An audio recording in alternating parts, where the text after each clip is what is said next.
Everyone, how's it going? Welcome back to Treasures Galore. I want to do a video about No Place for the Meek and what I think that line means in the poem. Before I get to that, there's a few things that I want to talk about. Just wanted to thank you for all your feedback, both positive and negative. I enjoy all types of feedback, but I have received quite a bit of negative, which I was anticipating. But just to clear some air, no, I am not getting sued by Forrest Fenn. No, I'm not going to jail for telling people to break the law. You know what?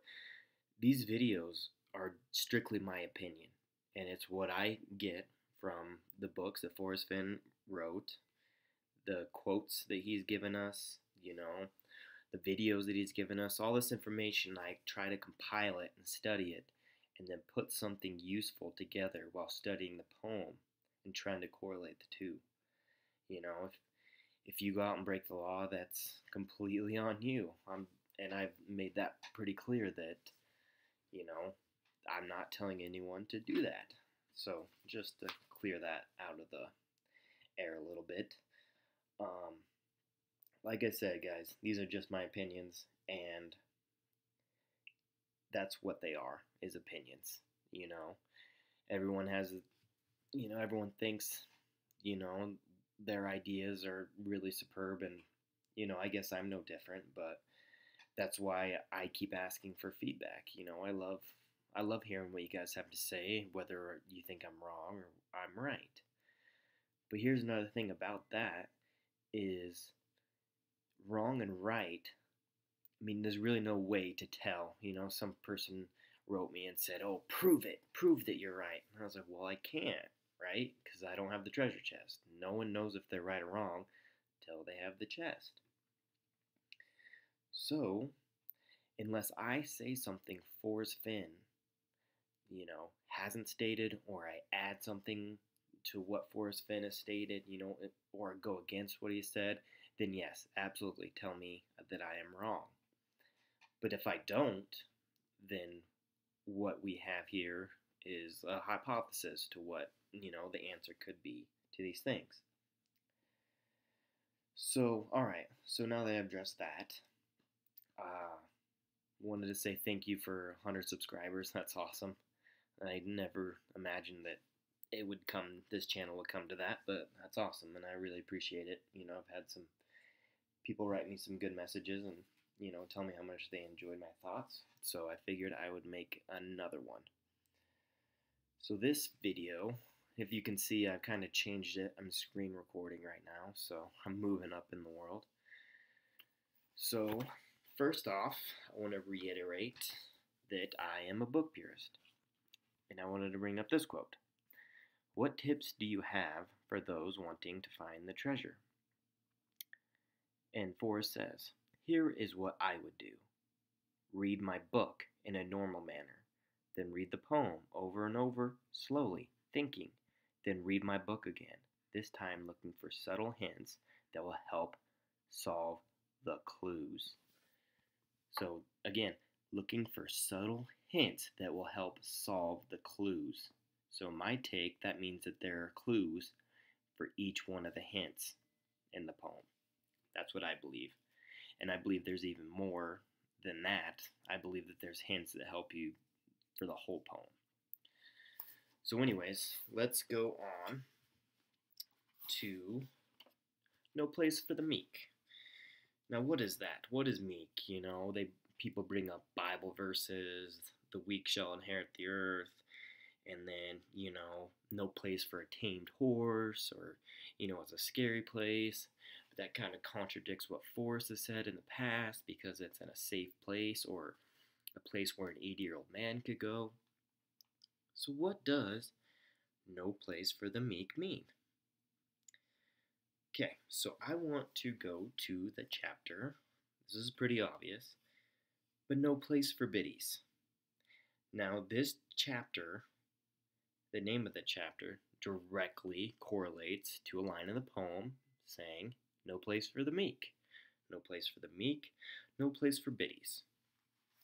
Okay, so I'm going to read a little bit out of this chapter, and I'll just start from the beginning. Lots of people are always saying that the youth shouldn't be wasted on the young. What a stupid thing to say. Of course youth should be wasted on the young. That's when kids start to be noticed as real people instead of just babies. For instance, I remember when I was about 8 and overheard two ladies talking. They were neighbors who lived down the block. Both thought they were better than me because they lived in a brick house. One said to the other, talking about me, of course, he'd run away from home, but he's not allowed to cross the street. And they laughed real hard and didn't even care who heard. How humiliating do you think that was for a kid my age? And sure enough, it had to happen at the big church social when absolutely everybody was there. So, we have no place for biddies, no place for the meek. So in the poem, it reads, begin it where warm waters halt, take it in the canyon down, not far but too far to walk, put in, below the home of Brown. From there, it's no place for the meek. So what's right after home of Brown? No place for the meek. So I'm going to bring you back to the chapter, no place for biddies. He'd run away from home, but he's not allowed to cross the street. So from home, no place for the meek is cross the street. And I'm pretty confident about that, but let me bring up, sorry, I'm not using my screen, but let me bring up the definition of meek real quick. So the first Google search I see for meek has synonyms of submissive, yielding, obedient, compliant, lame, biddable. No place for the meek. Synonym is biddable. No place for biddies. Then I want to bring you to the definition of biddy. Definition of biddy. A young chicken. Okay. Why did the chicken cross the road? Does that ring a bell to anybody? Forrest is telling you, and I think this is going to be really helpful, and maybe this could get to the person that has been within 200 feet. I believe that when they are going, whether it's a trail or something like that, that from where they parked, they have to cross the street and then go that way. And I believe that you park on the right-hand side and go to the left-hand side. The end is ever drawing nigh, because I believe that's a specific direction to go left. So I believe you got to cross the street somewhere. And there are a few other things, because I like to bring up multiple things instead of just finding one little bit of information and basing myself off that. So I want to take you guys to the book, Too Far to Walk. And I want to bring up, let's go to the chapter, Jumping the Milk Truck. So in this chapter, he talks about this guy named Homer who would bark orders at him because they delivered milk to, spinster ladies and whatnot. But in the second to last paragraph, I want to read you from there. So let's go to the second to last paragraph on page 42. Homer never stopped rolling, and we never stopped running, except to grab more milk and head out again. Dodging cars as they whizzed by was part of the thrill.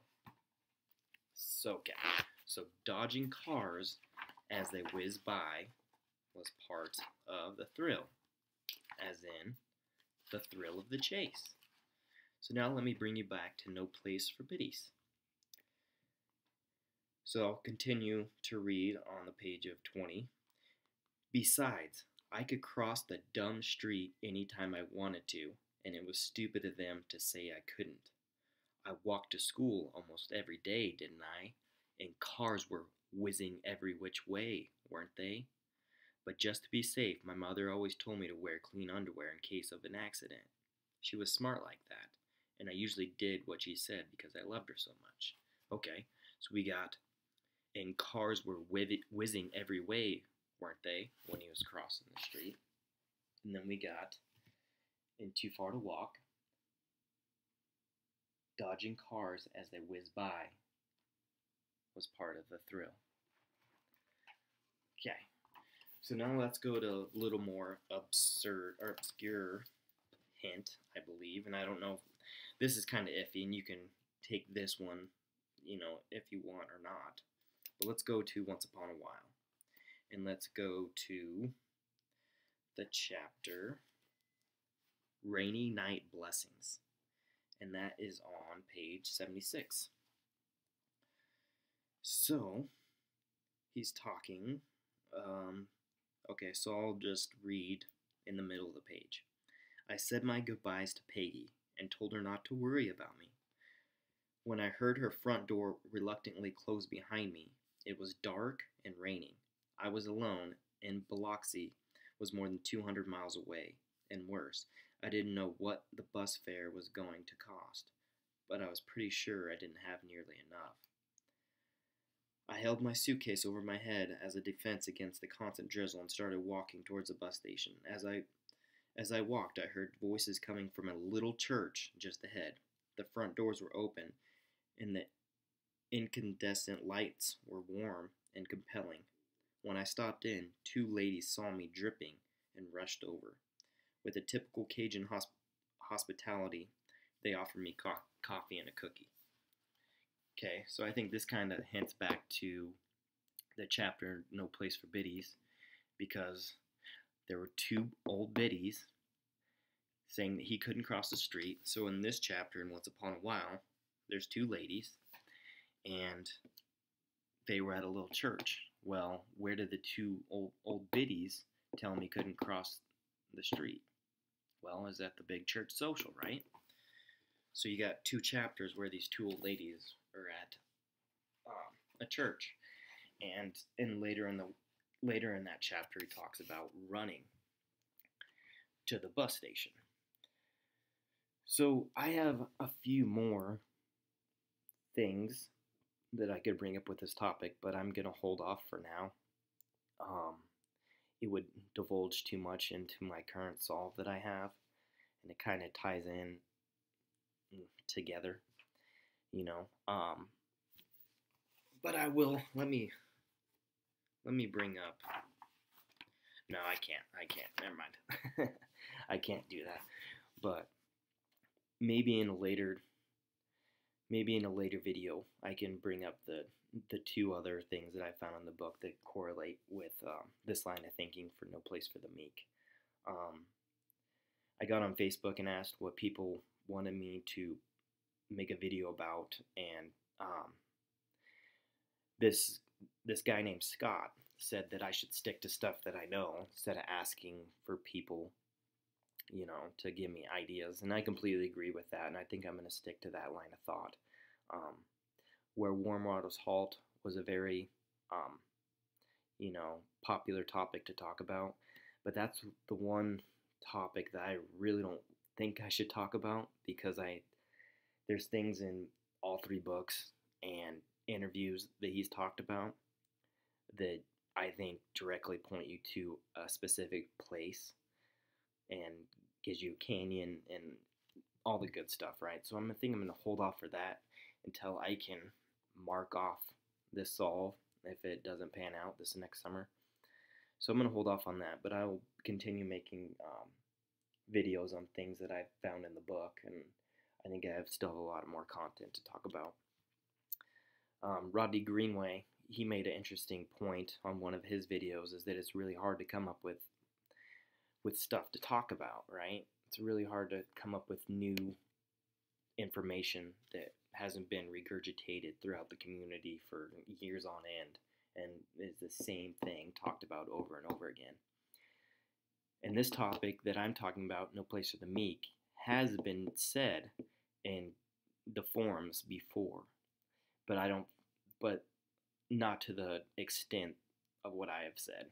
What, at least I don't think. So, anyways, well, that's it for this video, guys. I will talk to you guys later.